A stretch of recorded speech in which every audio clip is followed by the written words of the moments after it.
محمد آصف کا سوال ہے، کیا اللہ کے نبی صلی اللہ علیہ وسلم خواب میں آ سکتے ہیں، اور کیا شیطان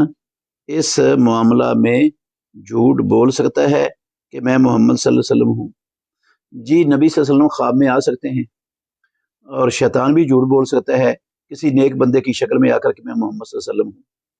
یہ دونوں باتیں ٹھیک ہے، البتہ شیطان رسول اللہ صلی اللہ علیہ وسلم کی صورت اختیار نہیں کر سکتا۔ ان الشیطان لا یتمثل بی، رسول اللہ صلی اللہ علیہ وسلم نے فرمایا وہ میری شکل اختیار نہیں کر سکتا۔ تو اب دعویٰ کوئی نہیں کر سکتا کہ میں نے رسول اللہ صلی اللہ علیہ وسلم کو دیکھا ہے، کیونکہ جس نے زندگی میں دیکھا ہو صرف وہ دعویٰ کر سکتا تھا کہ میں نے رسول اللہ صلی اللہ علیہ وسلم کو خواب میں دیکھا ہے۔ اب ممکن ہے جس کو دیکھا ہے وہ شیطان ہو، کسی نیک بندے کی شکل اختیار کر کے آیا ہوا ہو اور جھوٹ بول رہا ہو آ کر کہ میں محمد ہوں، تو اس کو کیسے پتا ہے وہ نبی صلی اللہ علیہ وسلم ہے؟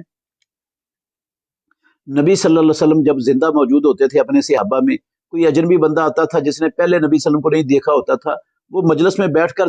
دیکھ کر بھی نبی صلی اللہ علیہ وسلم کو نہیں پہچانتا تھا جب تک بتایا نہیں جاتا تھا کہ یہ ہے محمد صلی اللہ علیہ وسلم۔ تو آپ کو خواب میں کیسے پتا چل جائے گا کہ یہ واقعتاً جس کو میں خواب میں دیکھا ہے یہ محمد الرسول اللہ صلی اللہ علیہ وسلم ہے؟